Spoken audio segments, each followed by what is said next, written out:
Do you have a great admiration for people who don't even exist? Do you know histories of fake worlds better than you know your own? Do you geek out? If so, geek out with us. Here, now. It's the Geek for All Show. And it is the Geek for All Show. How's it going, folks? I am Geekmeister, and unfortunately tonight I am once again not joined by Professor Weirdfuck. We'll address that in a second, but I am joined by Sam, the head panelist, and her fiance, Dustin. Hey, the man upstairs, as it were. Yeah. He's the one who tames the beast that lives above us. Yes. Unfortunately, again, Professor Weirdfuck couldn't be with us this evening. Let me just tell you what's been going on with just all of us really quick, and why everything has been so crazy and why we've been having so many issues. So I'm trying to move out of my parents' house because I'm that lame asshole. These two are planning a wedding, and the professor is in the middle of changing jobs. And this is when we decided to bring the show back because we're fucking geniuses. We're trying to be super adults. Yep. And it's not coinciding with our geek life at all. Not even a little. Not even a little.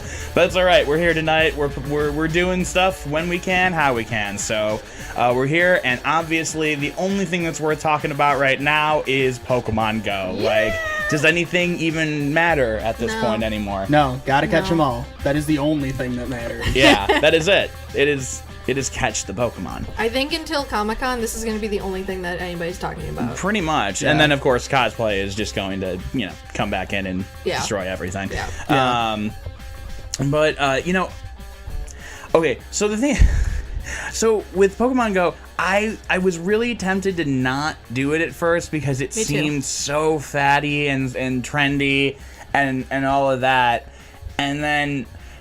And I realized two things. I was gonna need to do it for this show, and more importantly, if 10-year-old me had figured out that this thing was out and that I wasn't playing, he would kick me in the nuts. It's really so true. Fucking hard. Oh yeah. You can be a Pokemon trainer for realsies, and you're not doing that. Fuck you. Exactly. Yeah. Exactly. I can't do that to my inner child. It's just not fair. The thing that really entertains me about the entire concept of Pokemon Go is when the original Pokemon games came out, Red, Blue, and Yellow, the trading, the battling was you have to go outside and meet new people and then link your Game Boys together in order to trade or battle. And then as the games progressed, it leaned more and more towards the game doing all of that for you. Right, over Wi-Fi.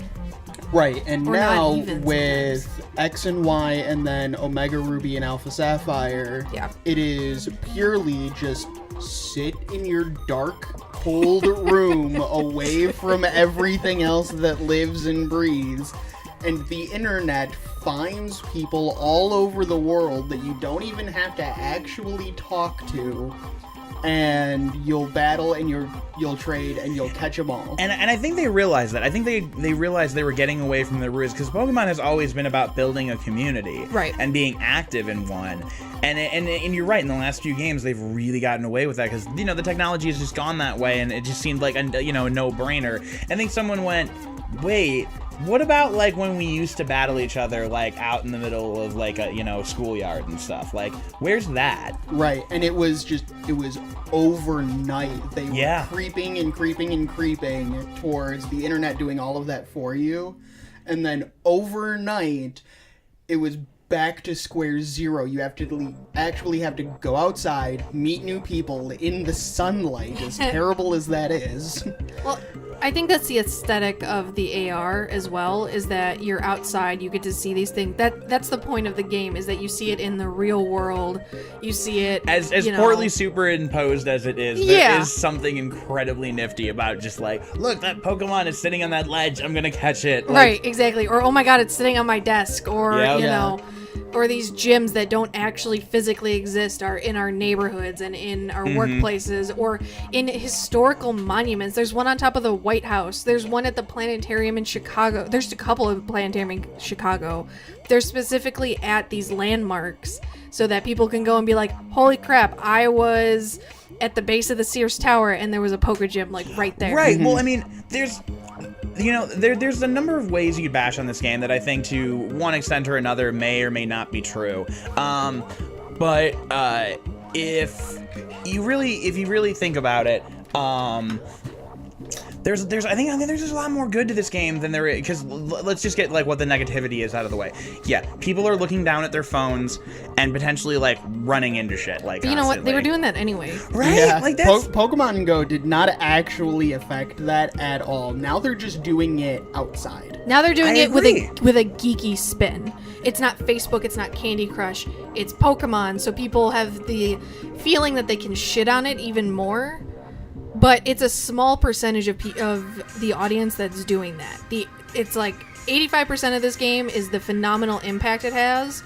The 15% of assholes that run into traffic or, do other shit with it, that's that 15% that is... Yeah, or that the see. small percentage I'm sure you guys have heard, and everyone in the entire universe has heard about, like, all the muggings and shit that are going on. Yeah, but you know what I keep hearing more about? Like, these random acts of kindness Exactly. and stuff. Like, I know for one thing, okay, so I had my buddy Al on here on the show a few weeks ago, and we actually had an incident where we were at a local Legion Hall, because it was a Pokestop, and also a gym. And so we were looking for Pokemon and stuff, and there's this woman asking whether or not the hall is open because it's also a traffic court, and she has to appear there for, a traffic court and stuff. And we're like, no, it's closed. And so she was like, oh, I gotta catch the train back to Chicago. Like, how far is that? Because she, like, managed to get a ride there, but, like, was gonna have to, like, walk back to the train or whatever. And we were like, oh, that's, like, really far. And we wound up giving her a ride downtown, like, Yeah. stuff like. And those are the kind of stories I keep hearing more about, personally. Like, that's what I keep hearing more and more about, rather than like. And yeah, there are like muggings and stuff, and like people taking advantage of the situation. But I also hear Which is like gonna happen with anything ever. And what I hear more though is that people are kind of responding pretty quickly and like organizing, like, hey, like let's chase people who are trying to fuck with others out of that area. Or they have Facebook groups for each like I've seen a couple local Facebook groups starting, like it's a local Chicago Mystic team or it's a local, Cleveland Instinct team on Facebook, and they'll get together and they'll be like, hey, we're gonna go hunt in this group so that nobody's out in the dark by themselves. Yeah. I So think that's what Team Valor does in our neighborhood. It must be. It must be that they just go in like Team a Valor has a friggin' monopoly on our entire town. It is absurd how powerful these gyms are. The entirety of Woodridge, Illinois is just Valor City. Yes. Every once in a while, Mystic pokes through, but I'm pretty sure I am the only Team Instinct person in the entire town. But going back to the nice things, there's a lot of and I want to talk about this too, is like the businesses that got chosen to be Pokestops or Poke gyms.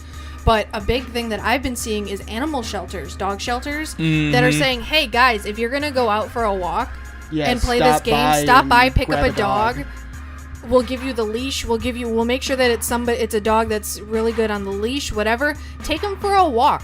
Bring them back. It's not like it's going to cost you anything. You're going on the walk anyway. Right. Then it's a volunteering thing. Come back, you've played the game, and you've tired out a dog that needs attention. Right. So the idea that they're doing, and people are doing it. Or I saw on Facebook, I think it might have been yours, that, if you drive past, because I know our local hospital is it's got 2 gyms. Oh yes, I did. This idea that. that the lure thing, right? Yeah. You drop a lure at, so if you've got a local hospital and it's probably gonna have a children's ward, and that local hospital is either gonna have gyms or it's gonna have Pokestops. If you have extra lures, drop a lure at that stop. so that kids that are playing in the children's ward or that are anybody that's there that can't leave can then play. Right. No, yeah, no, I thought it was, I saw that and I immediately shared because I thought it was a really good idea. Right. I Now, think it's a great idea. People, just so you know, so you don't like waste any valuable resources for no reason. This is the lore modules we're talking about, not the incense. No, the not incense incense. only works for For you. you. So, definitely, yeah, I think drop the extra lures. Just don't waste incense on some people something who that's not gonna can't happen. even get them. Also, yeah. don't loiter in the hospitals because I've Yeah, heard come- that too. Is yeah, that no, people come- will go and like meander through the hospitals like they own it. It's not a public place. Yeah, no. Right. If you're gonna do that, like, stop. Like, go ask an information person. Tell Right. them what you're doing. Be like, is there like a window that I can just like go to that's going to like be like close to like that ward where I can just do it there and it'll Right, work exactly. for them. Or can I just drop in real quick, be like, hey guys, I'm doing this thing real quick, grab your phones, grab whatever, and here you go. And then, if you want to hang out and, volunteer, that's great. But, don't linger just for your own benefit. Oh yeah. Right. And that goes along with like the whole whatever the gym or Pokestop in your area is. I know this is a problem in the DC area where it's like the Holocaust Museum Yeah. or the Vietnam Wall is a my Pokestop God. or a gym. You got to be respectful of it, too. Yeah. It's not cool to go to the Holocaust Museum and hang out just to play Pokemon. Like, I would hope that people have a little bit more sense than that, but apparently that's an issue. Yeah. Well, it wasn't. I don't even know. I mean, like, that kind of does seem like a disrespectful thing. The real issue came from something that granted was not anybody's fault in particular, but maybe the designers should have looked at that and been like, oh, let's make sure this one particular Pokemon doesn't show up here. Because they were fine with it. They were kind of like, all right, that's sort of weird and seems disrespectful, but it's not like super appalling or anything, so whatever, we're gonna let it. You gotta pay to get in anyway. Yeah, we're gonna let it go. And then someone caught a coughing there. Yeah. So. And which, granted, yes, the You can't evil control. side of myself is laughing at the irony of all of that. Yeah. But honestly, like, no, you can't But do that, dude. it's one of those things. It's a head slap and a not cool, bro. Yeah. Not cool. Yeah. But I feel like once they get the rest of the countries that are getting it launched, I feel like, because I've heard stories of like people are complaining that, their house or their local business, that they don't want it to be a stop or a GPS ping on the game. And the developers are like, sorry, can't do anything about it. I feel like once they're kind of busy. Let's be fair here. Well, They're yeah, kinda this busy. is true. Once they've gotten kind of settled in launching everything, going back and taking those requests, like for the Holocaust Museum or for really sensitive places like, Well, didn't they do it for the Holocaust? I thought the Holocaust Museum they did. Was They a might real have. thing. I think they might have taken it down. I don't remember for sure, but I thought that they were at least they at least sent like like an apology email and like Right, we'll get I'm sure they working did. on it at least. I'm sure. Because when you remove or you add things like that, it's not something that you can just go and change a single line of code in like the source copy. That's a whole patch that has to get rolled out for the game at large so that everybody gets that correction. And I have heard from multiple sources, from friends on the internet, what have you, that once they are done rolling out like all the major countries, there's going to be a patch where you can either submit a location be added or removed. Which will be nice because that's kind of going back to what this is all based on, which is Ingress. Which Right. I was talking to you two mildly about it earlier, and you're both like, "What the fuck are you talking about with this Ingress shit?" Actually, I don't really know about it either. Al, again, was the one who told me all about this because he used to play it. But so there was this game called Ingress. So imagine Pokemon Go, but there's no Pokemon, right? There's like nothing to go and catch like around Right. or anything. But all of those stops and all of the gyms are what they called portals. Okay. And you'd go and you'd like tag a portal basically, and if you just had to sit there long enough essentially and like click on stuff, and then like you'd either be on team I think it was like orange and blue or something like that. Sure. And you tag it for one or the other basically, and so what you would do is you would change the color of it, but anywhere where there was like a triangular pattern of these portals that were in your color, you got points for your team. Like big points and stuff. And so like it was like this whole thing where it was actually like a really hardcore group of people. Like people would like set up raids and stuff. Wow. And like, you know, and like be really serious about it. Like, why were you late today? Like type of situations and stuff. Like, dude, I was busy in traffic. Well, you should have prepared for that. We need to do this precisely, or otherwise they're gonna come in and ruin all of our progress. People are super serious about that kind of shit. I had no idea Batman played this game. I was going for over intense nerd, but that did definitely turn Batman. I mean, there. you know, that was Batman. Yeah. Little call me. Yeah. Anyway, but yeah, no. So you but there were people who would like keep up like triangles for like, you know, weeks on end and stuff. Wow. Like they would actually manage to like, you know, for like I think like the record was something like a little over a month or something like that. Okay. There was this major triangle somewhere in like I want to say San Francisco or something. Like it was like it took up like 8 square blocks or something like that. Sure. And it was just, you know, somebody like a group of people just held it for like a month. But yeah, that's why they were able to come out with all these locations. They literally just took every one of those portals that was in Ingress and made it either a Pokestop or a gym, depending on because I think the portals had sizes to them too as well. That makes and sense. so like, you know, based on that, whether or not it'd be a gym or just a Pokestop, and then they just added the Pokemon everywhere else. So the reason this game was able to be developed as quickly as it was is because it's literally piggybacked on this whole other game that they first went out and like click spots, and you could also submit locations and stuff. You'd send in GPS coordinates and they'd find it and confirm it and everything, and like, okay, this historic plaque is now a portal. Yeah. Yeah. So it wouldn't surprise me at all that if, with Pokemon Go, they're also going to be like, all right, what places do you want to do? And as soon as that happens, I'm sure my store's getting into that. Oh, if you are a smart business owner, you will request to become a Pokestop or a Pokegym. Mm-hmm. I've seen certain people that had gotten that and have complained about it, but I've also seen so many businesses take advantage of that. Whether it's, hey, come in, show us what level you are, and based on your character's level, we'll give you a discount. Whether it's a free soda, free slice of pizza, whatever. Or if you catch something in our store and show it to us, I'll give you a 5% discount. Yeah, there's a comic book / coffee shop that I see every other week in downtown Des Moines that their store is a gym. And I was talking to the guy last week when I was out there, and he said that their sales have risen like 30%. I believe it, man. Because nerds play and nerds buy so much Yeah. shit. Absolutely. Nerds play Pokemon, nerds buy comic books, nerds drink coffee. It's like a trifecta for this guy. Oh my God, yeah. Is If just you're going to appeal to rolling in it. anybody, you appeal to the nerds. Yeah, Because absolutely. We have a lot of nerds that, you know, a lot of people that have money to burn, they're going to burn it on their passions. And that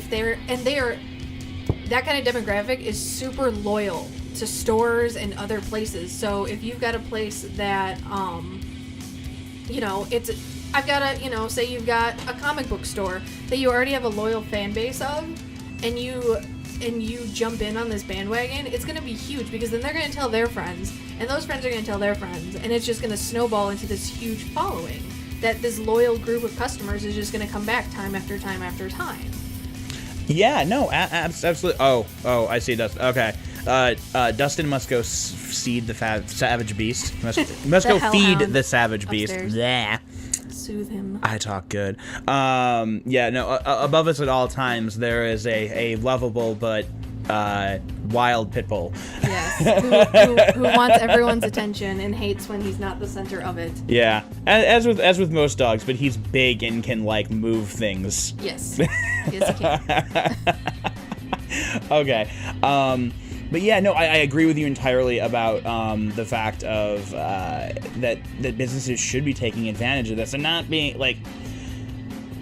I've never totally understood businesses' concerns with people loitering. Like that's always been like a weird thing for me anyway, and that's been like the number one thing where I've been hearing with businesses like complaining like, oh, there are people just standing outside of my store. That's a good No, because then they're gonna come and buy things. I can see it in a certain point if it's a store that you can't manage yourself. As someone from retail, not being able to see every part of your store by standing in one single spot, I could see how like a group of teenagers coming in at once would be intimidating, because let's face it, there's always a prospect of theft or something like that. I mean, absolutely. But like outside, they're not doing anything wrong, and as long as they're not harassing the customers that are coming in, it really as long as they're not like deal. blocking the door, and they're blocking the door, you walk outside. Hey, quit blocking my door! Exactly. Like most, like 99% of people will just move away from the door, and the other 1% was looking to cause trouble with somebody anyway. Exactly. Sorry, they picked your store. Right. Exactly. But yeah, that's kind of I feel like businesses can take great advantage of this and get really, like you said, like a following and a bit of a community, going around this. And ultimately, I think that's what's been great about the game is that you've got all of these people who normally are kind of like house dwellers coming out, exploring their neighborhoods, getting to know other people, and just getting some exercise in. Like, I mean, and this is absolutely like no discredit to anyone or anyone else's efforts. But that meme that's been going around that Pokemon Go has done more in like 48 hours for obesity than Michelle Obama did in 8 years. It's not wrong. That's not wrong. No offense to her or anything. She did a very noble effort and everything. This was more effective. She kind of went a more official way, but when you give somebody, it's kind of like with certain apps. Like there's an app called Zombies Run. Where you download the app and you listen to it in conjunction with when you run. And you can work it with your music, so if you're playing your music at the same time on your phone or whatever have you, it's a story. So when you go out for your run in your neighborhood, kind of like Pokemon Go, it tracks your local neighborhood. And it'll tell you, okay, I need you to go here for supplies, and then come back and drop those supplies off. Well, you might be listening to your music after you're given that mission, and then a zombie horde will attack, and you have to outrun the zombie horde. So it's a great way to train because it makes it into a game.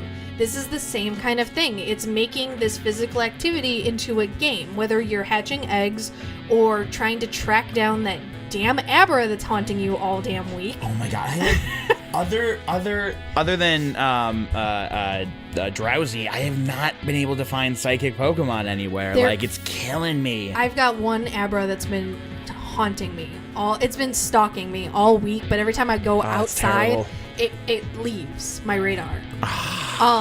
But the fact that this game, it's a game, obviously.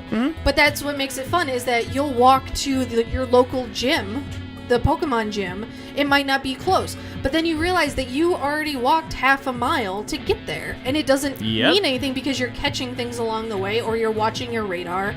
Or all of a sudden, like, we'll go for walks with the Hellhound, and all of a sudden we'll be gone for 2 hours and not have realized it. Which is, that's great. Everyone's getting exercise, including the dog, and I love all those exhausted dog memes. Like, what the fuck is a Pokemon? This is my 6th walk today. What the fuck is a Pokemon?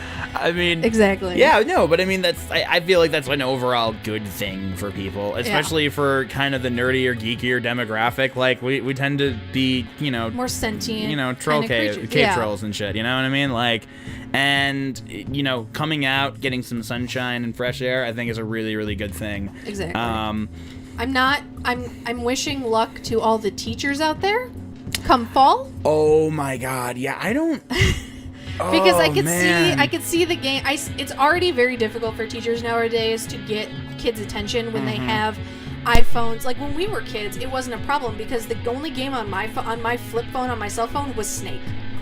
Like, that was it. So I didn't have my cell phone out during class because we weren't texting really. We weren't obviously calling anybody. I didn't have any apps on my phone. There was no Facebook. Right. Or at least my phone couldn't access Facebook at that point. So now you've got kids who have been playing all summer. Then they go back to school. So I feel for the teachers that are going to have to deal with this app. Yeah, that is going to be kind of crazy. But I do know a lot of schools, at least our school, especially once the phones started getting a little more technologically advanced during our senior year, they started putting in Wi-Fi blockers. Oh, they started putting in those blockers that you couldn't get your 3G, you couldn't get the cell phone signals to be on your phone. That is probably the way that they're going to handle a lot of this then. So I figure that's probably, or it's going to be, all right, guys, I'm going to give you 5 minutes.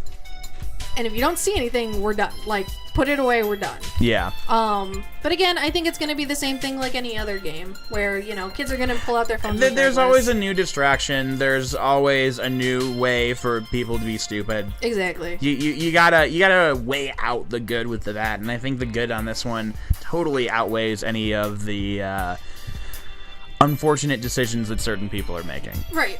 Because then, who knows, like maybe in middle schools or even elementary schools for after school programs, they're going to start like we had anime clubs, we had, you know, all the typical clubs, but maybe someone will start a Pokemon Go club where there's somebody, a chaperone who's a little bit older that can be like, hey guys, we're going to go walk around the school, or we're going to go walk around outside the school in like the local neighborhood. It's a really or whatever. great idea, actually. Actually, that's a great activity for the anime club, quite frankly. Exactly. And then once your parents are back from work or what have you, we send you home. But after you've already had a great workout walking around the neighborhood. So I think people can take it. I don't think a whole lot of people that haven't already realized it have taken advantage of it. But there's so many great things that are coming out of this game that you can profit from, whether it's money wise or not even money wise. You know, just your basic health, honestly, both mentally and physically. This is. A lot of people have been reporting that they've found this has been really great for combating their depression. Yeah. Because you get out, you're giving your brain something to work on, other than you're giving yourself the need and the want to get out, which depression can a lot of times hit very hard. Yeah. And it makes it very difficult to get out of bed or get off the couch and get out of the house. But then you get into the sun, which gives you that vitamin D, and it gives you a purpose without really, you know, impacting, you know, that physical impact. Yeah. So yeah, I think it'll be interesting to see how the weather, once we get through fall and into winter. Well, I don't know. I've been thinking that winter might actually kind of be a sort of great time for it, because not a lot of people will be wanting to do it. So if you're willing to actually truck through the snow, you're gonna take a lot of gyms. Yeah, exactly. The truly dedicated will take the gyms. Yeah. But yeah, so I think it'll be, especially, and I think what's gonna happen is the attention's gonna lag a little bit with the new Pokemon games coming out, because we have Sun and Moon coming out in the fall. Attention might lag a little bit, especially with winter coming and once it gets colder. Once Gen 2 hits, that interest is going to crank right back up, because everyone's going to have caught everything. Mm-hmm. They're going to start catching things that they haven't already caught, because 150, you're going to max out very quickly. Yeah, and then they haven't actually released all those. Like, a lot of the legendary ones on that have not actually been released yet officially. Exactly. I've seen some where you can hatch certain things, but catching in terms of, you know, just walking around and trying to catch things, unless you have access to everything, it's gonna be very difficult. But those that play for 8 hours a day, they might get burnt out until Gen 2 comes out, and then you've got Gen 3, and then all the way up to the God knows how many there are now, 900 or something like that. Yeah. Oh, and you know what? I just want to say something like about all this hate that I'm feeling about like the younger kids playing Pokemon Go. Like, you don't even know what the 150 Pokemon. Right. But what a great way for them to learn what the original ones were all about. Right. What fucking gatekeepers? Get out of here. Shit. Like, I hate that shit where they're like, if you don't know the system language nonsense that we had to deal with as kids, you delete this app off your phone right now. Fuck that shit and your gatekeeping nonsense. Because if kids want to be excited about this game, I would have hated when I picked up my first Game Boy. My first game was Pokemon. If I had picked that up and someone had said, "Oh, well, you don't know what a real Game Boy is because you have a color and not the original gray." Oh my god. I would have been crushed as a kid. Absolutely. Could you imagine back in the, like, nobody gave you shit for having the color. People were jealous that you had the color. Exactly. They're like, holy shit, you've got the color. I'm just sitting here with this giant behemoth of a fucking thing. Exactly. So yeah, the hate doesn't even fit in your pocket. Right, exactly. We were out the other day, Friday night, we went out to one of our local hotspots for Pokemon Go. Mm-hmm. And hundreds of people that were just walking up and down the Riverwalk, walking around the businesses. We were all telling each other, you know, we were like, oh, hey, I saw this, you know, this Raichu 2 blocks over. Or I saw a Squirtle 5 blocks up. Or here's a lure. I'm just going to throw it down for everybody. The guy who was on last week, Justin. Oh my god, he has a great. I'm gonna let him the next time he comes on tell if he's actually got a great story about that one in particular. But yeah, no, like you've been saying, like just like meeting new people on the basis of like, hey, there's like a Squirtle over there. Right, exactly. Like, oh, dude, no, seriously, you got to go down that way. It's over there. Like, that's the thing. Like, I'm 26 years old, and like I'll be out and stuff, and like there will be like a 10-year-old kid like, there's a Bulbasaur over there. Yeah. Oh, thanks, man. Exactly. There's this sense of community of, oh, you're playing this game? Sweet. Let's exchange stories or tips or, I met so many people the other night that I had never met before that just, it was, oh, hey, there's this thing over here. There's really not anything over there. Or it's just these tips and starting this community of people, of just strangers that we don't know each other, but we all play the same game. And then, even then, based on teams. Like, yeah, you've got the, we were complaining earlier, fucking Valor in our goddamn neighborhood, and I cannot wait for school to start because I know it's a bunch of teenagers. But the fact that, we were walking around the neighborhood and someone was like, yeah, Team Mystic, and we all echoed back, yeah, Team Mystic, and we just attacked this gym. That was, I think it was Valor at the time, and we just all got in this group and just, like, fucking attacked it. Like, the fact that you can do that, I haven't had that kind of camaraderie since the Harry Potter days. And that's kind of what the other night was those Harry Potter releases where an entire downtown area was taken over by this book on release dates. It was the same exact thing. It was the same exact feeling. And it was unofficial and it was crazy. Yeah, amazing. That is really cool. So yeah, I think it's a great game. I was the same way with you as you were, where very hesitant to download it. I was like, I don't think I'm gonna. And then I downloaded it and... Yeah, no, it's just it's been a lot of fun. It's just been a lot of fun. It's been a lot of fun. All right, we got about 15 minutes left here. We've talked on about Pokemon Go quite a bit now. There's two things that me and Sam actually wanted to talk about as long as you're here, because we've now had two subjects in a row that all we decided to do because we were talking about one thing, and then that thing like never got brought up or like was very rarely talked about, and those two things were Gilmore Girls and Daria. Because like when we did that sitcom episode, the whole reason for that was because me and Sam were talking about the fact that Gilmore Girls is getting an additional like extra season on Netflix this summer. When is that happening, by the way? Is that soon? Is that fall? In August? End of fall? Oh, it's in the fall now. I think they haven't released an actual date yet. What they did do, Netflix just put so if you're not familiar with the way Netflix works, is based on your country or your region, they'll release different things. So one country, like the UK, might have all of, I don't know, NCIS, but the US might not, which is not the case. NCIS is freaking everywhere, but regardless. So I guess a lot of countries didn't have Gilmore Girls. And a couple weeks ago, they announced that every single region was getting Gilmore Girls. The original series. All 7 seasons. Oh, wow. Which means that it's coming soon. I know they're done filming. So it's coming soon. I think it's coming, I want to say November, but I might be wrong. I know it's this year, and I know it's the latter half of this year.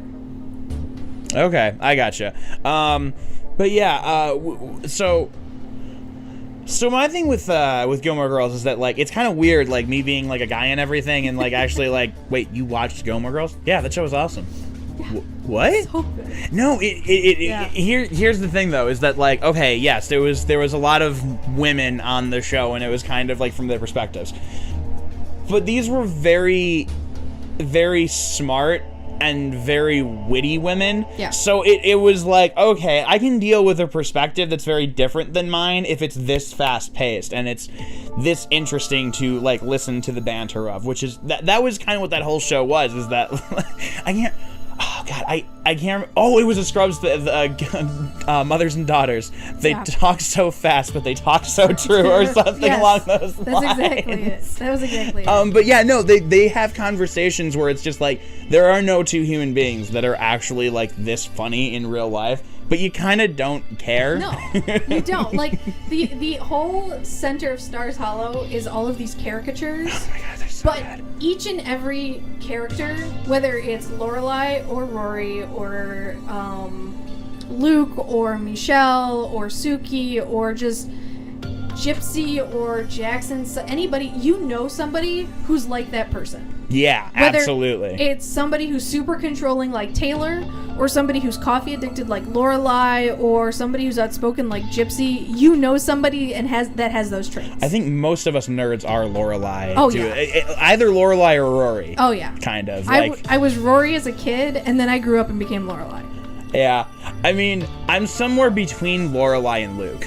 Yeah. Like, I identify with Luke quite a bit. Yeah. Like, and that was the other thing too. I was gonna say is that yes, you got all these female characters, but then for the guys that actually were tuning in, either watching with like an older sibling or with like their girlfriends or whoever, you know. Yeah. However you wound up watching the show, there was Luke. And Luke was like just like the one male perspective, like in this totally female-dominated show. I mean, and you also had Richard, but he was there to be a caricature of like an old rich white dude. Right, he was the older generation, Which he did wonderfully. Oh, like yeah. it was fantastic. But Luke was just, you know, he was the rest of us. He was, you know, he was the island of sanity in this sea of craziness. Yeah, exactly. And he was so fucking sarcastic. That was like the best part about it, is that like he didn't want to necessarily play like the same word games that Lorelai did, but he could. He was very keep up with her. good at it. Which is, you know, why those two are like fucking perfect for each other. Oh yeah. I really, really wish that that last season, that last final twist where he has a daughter. And don't get me wrong, I think April's actually kind of a wonderful character She's in her grown own on right. me. She grew on me. But it made that whole story arc really weird. It did. It made it almost unnecessary. But my second time, I just finished watching it again, and she didn't bother me as much. I understood why they did it, because you had to add more drama, because God forbid anybody be happy. See, I disagree with that, especially when you're like in like your last couple of seasons like that. Like, just let them be together and then just wind the thing down on Rory's end. It's fine. Right, exactly. Well, because you already had the drama on Rory's end. So, you know, God forbid that Lorelai be happy. Right? Like, why can't she just get a win? Deserves it. Exactly. Why can't you just give this woman a win? Good She's worked so God. damn hard. When did you hire Joss Whedon? Right. Well, yeah, exactly. So yeah, you had all these strong female characters that were, and the actresses themselves were so real. You had Melissa McCarthy pre-movies. Before we Pre-Bridesmaids. before we knew that she could have the filthiest fucking mouth. Oh in my the God. universe. You had Suki St. James, the klutzy chef, the klutzy brilliant genius chef. Oh my God. Suki's wonderful. Like, and that's the thing. Like, watching Melissa McCarthy, like when she swears, it's extra funny for me because it's fucking Suki. It's so weird. It's so weird to watch her in these old episodes and then realize like what she's become now and what she's allowed herself to be.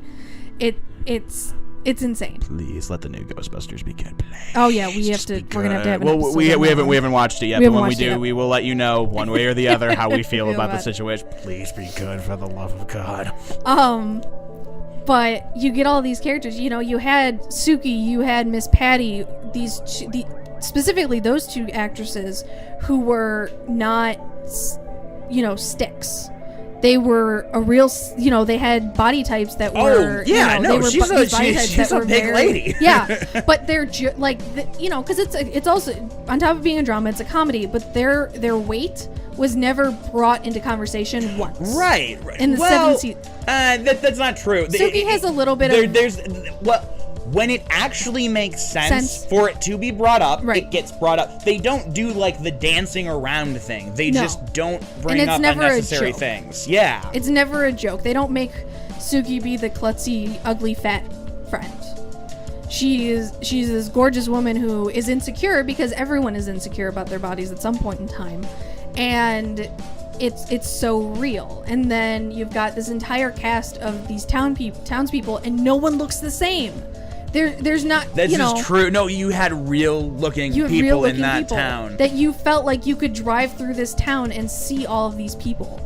And I think that's kind of why everyone loved this show, was that Stars Hollow just despite the craziness and the town hall meetings and all of the festivals and the carnivals and all of this stuff, you felt like you could drive through Stars Hollow and get a bite at Luke's and be there. You wanted to live in Stars Hollow. Yeah. Well, no. Okay, no. Hang on a second.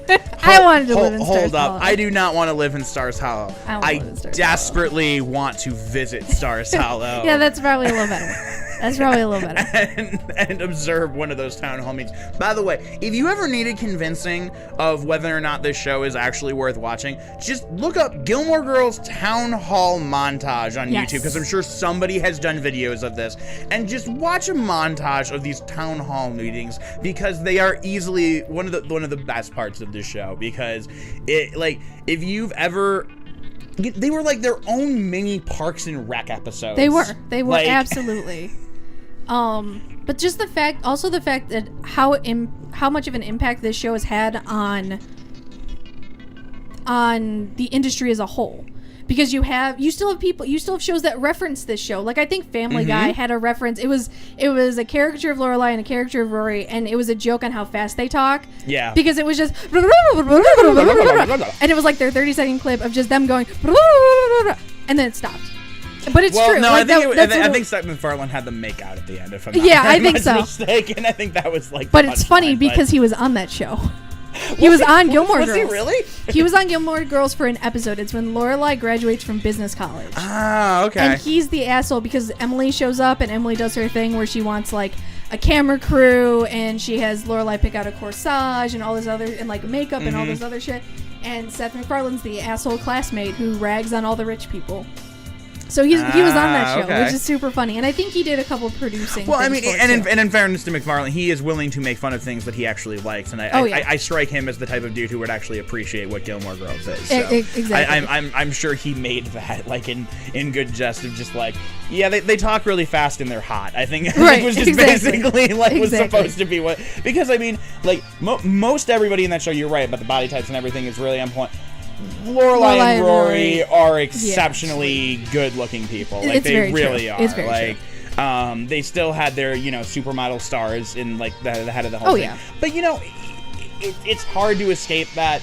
People feel really, really pressured to make sure that sex appeal is in there somewhere, because statistics don't lie. It does sell. It does work. That is getting them the business that they are looking to be getting. Right. Exactly. So it's I hate it that winds up always kind of being the thing, is that there's got to be like one super hot person everywhere in every show, but for Lorelai it almost makes sense, because even the very first scene where she's in Luke's and she gets hit on, and the guy goes, "You're a mom," and she goes, "Yes, I am." Well, yeah, I mean, and it's a constant thing throughout the show is that she doesn't. Well, she's young, obviously.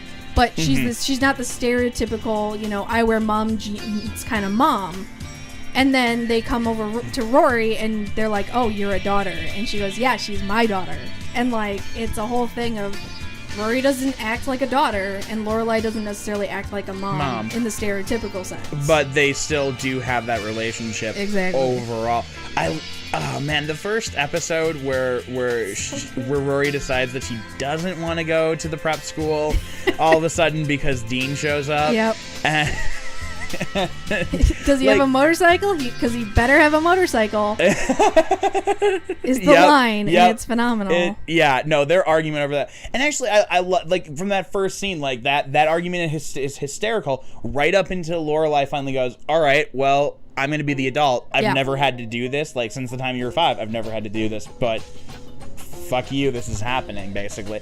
And it was like that whole, like, it must have been like a 10-minute scene, but that one really, really sums up the show very well. Like, it's this very kooky, not standard relationship, not standard family situation, that does still work and is funny, but has, those very deep moments. Yeah, those very real moments. And I realized it watching it the second time through is that we kind of see Lorelai and Rory's relationship as it's starting to change, because it's Rory starting, this new school, and we're seeing, like you said, Lorelai goes, "I've never had to do this before, but I'm going to play the mom card." We get to watch her play the mom card for one of the first major times in Rory's life. and we've already established how close they are. Yep. In the first half hour, 45, half hour or whatever it is, or the first episode and this is the second episode or what have you. But the fact that we get to kind of watch them struggle with the changing of their relationship, I think is the big reason that this show succeeded. Too. And I mean, because of the way that they do it, that they explain everything in a very, they don't do that exposition monologue type of thing, but they still get all of the exposition that you need in there, so that by the end of that first season, you really do feel like you've known these two your entire life, like that you're a part of Stars Hollow, you're part of and their that family. You know everyone there, and you know all the quirks and everything. Exactly. And it really sucks you in that way. Like it's a super character driven show, which I love. Yeah. The dialogue is phenomenal, and I mean, it's really for kind of corny romance drama, it's actually pretty good. Like the storylines are actually pretty coherent. It's beats the shit out of like One Tree Hill and that crap, which is what I think a lot of people like sum it up to, that it's like that kind of thing. It's like, it's not. No, it's so much better. You don't even understand. It is. Okay, unfortunately we're not going to get to Daria this time. We'll catch up on Daria another time. God damn it. Another time. But we actually got to talk about Gilmore Girls the amount that we wanted to, so that's good. And Pokemon Go, because Pokemon Go is everywhere. But that is all the time we have. Thanks for those of you tuned in for tuning in. We're going to probably try to go live again, maybe at the beginning of August, which is the next time you'll be hearing from us one way or the other. We're hoping to be getting some content in between like the weeks of the main show, but we'll have more announcements as things develop. But everybody, you have yourself an excellent evening. Bye! The music for the Geek for All show has been provided by Fat Street Beats, Ben Sound, and Purple Planet. Please support their individual pages.